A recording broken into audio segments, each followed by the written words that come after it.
Nesta aula, nós vamos identificar os principais elementos do circuito elétrico. Será uma aula muito rápida, tá? Com os principais elementos do circuito elétrico.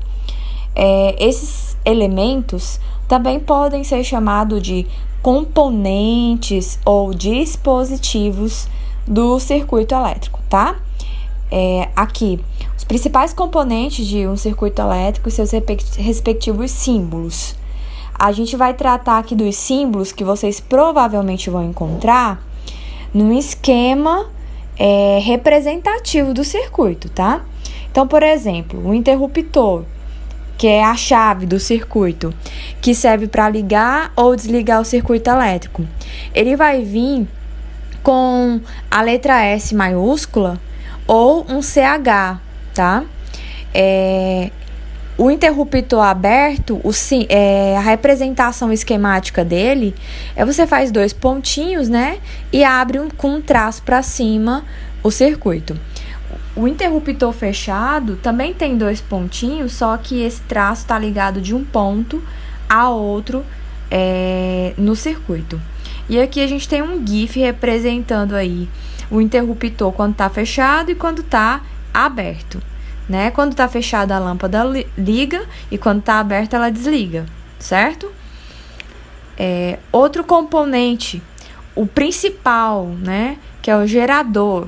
Sem ele, a gente não tem fornecimento de energia, não há uma corrente, não há movimento ordenado de cargas no fio. O gerador de corrente contínua é uma pilha, por exemplo. Quando a gente for trabalhar com corrente alternada, eu vou estar falando sobre isso, tá? A gente não vai trabalhar com corrente alternada ainda. Nosso trabalho vai ser com corrente contínua, que é representado por 2C, corrente contínua, tá? O gerador de corrente contínua, por exemplo, a pilha, vai vir ou o epsilon ou um E maiúsculo, tá? Provavelmente vem um epsilon, por quê? Porque o E maiúsculo ele é utilizado para o campo elétrico.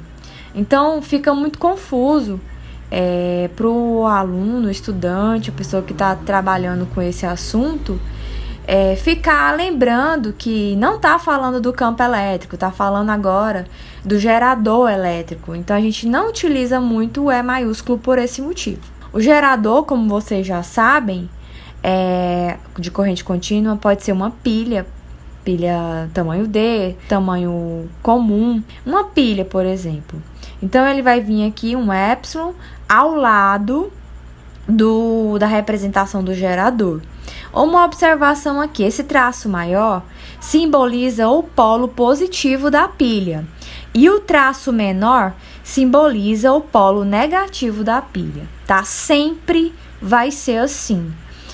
Eu digo isso porque, muito provavelmente, esses sinais de positivo e negativo não vêm nos desenhos, nos esquemas, em livros.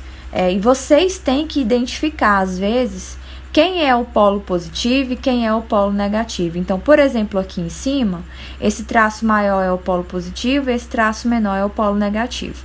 Sempre vai ser assim. Quando a gente tiver pilhas em série ou baterias, também a gente vai representar por um epsilon.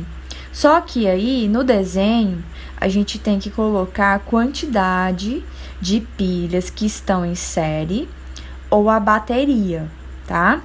Aqui nós temos uma bateria de 9 volts. Não são 2 pilhas em série. Mas se eu quisesse representar 2 pilhas em série, seria assim também. A gente viu uma foto na aula anterior de 2 pilhas em série, tá? Olha só, polo negativo, polo positivo, polo negativo, polo positivo. A mesma coisa aqui, tá? Em sequência, negativo, positivo, positivo. Lâmpadas e fios condutores. Quando a gente tem lâmpadas, a gente vai colocar um círculo com um X no meio. Então, quando a gente quiser representar a lâmpada, a gente vai colocar um símbolo assim, um círculo com um X no meio. Quando for uma lâmpada, ao lado vai vir um L, simbolizando que ali tem uma lâmpada. Por exemplo, aqui nesse esquema aqui, isso é uma lâmpada porque tem um L aqui do lado, tá? Eu coloquei aqui o fio condutor só para dizer, olha, aqui também nós temos fios. E ele não tem nenhum símbolo, nenhuma letra que simbolize ele. Você só tem que entender que esse risco aqui é um fio. Quando é um nó ou uma ligação de cabos, por exemplo, né? Quando eu tenho um nó ou ligação de cabos. Nós representamos por um pontinho, ou às vezes não tem ponto. Ó. Você que tem que identificar que é um nó. Aonde é que eu tenho um nó? Aqui eu não tenho nó, né? Mas aqui eu tenho um nó. Por quê? Porque é a ligação de 2 ou mais fios, tá? Então, um nó é a ligação de 2 ou mais fios. E aqui tem um homem mostrando como que se faz um nó no fio. Corretamente, de maneira correta. E por último, o resistor elétrico. O resistor elétrico, ele, no nosso cotidiano, ele pode ter várias aparências. No esquema que a gente faz, representativo, ele é demonstrado desta forma aqui, mas tem uma outra forma que eu vou mostrar daqui a pouco. Vamos dar exemplos de resistor. Nós temos o resistor no chuveiro elétrico, né? No chuveiro elétrico a gente tem a opção verão e a opção inverno. Quanto mais resistência elétrica a gente tiver no circuito elétrico, maior vai ser a temperatura. Então, por exemplo, quando eu coloco aqui na opção verão, isso aqui é uma chave, tá? De ligação. Quando eu coloco a opção verão, os elétrons vão ter que passar por todo esse circuito. Então, ele vai passar pelo resistor 1 e pelo resistor 2 até chegar do outro lado. Isso vai fazer com que esquente mais do que, por exemplo, se eu ligar na opção inverno. Se eu ligar no inverno, essa outra parte aqui do circuito vai ficar esquecida. Então, os elétrons vão passar por aqui e vão passar apenas por esse resistor aqui de baixo. Por isso que a opção inverno, a água sai mais fria do que na opção verão. Nós temos também resistores em ferro de passar roupa e outros aparelhos que são esses tipos de resistores aqui. Né? A gente representa no esquema dessa forma. Então, aqui eu tenho um resistor de 60 ohms, que é a unidade de medida de resistência. Aqui eu tenho 120 ohms, alta resistência, 48 ohms, 72 ohms. E como eu disse, a gente pode representar de duas formas, ou em zigue-zague, ou fazendo um quadradinho, né? Isso aqui também é um resistor, tá? E sempre colocar em cima um R.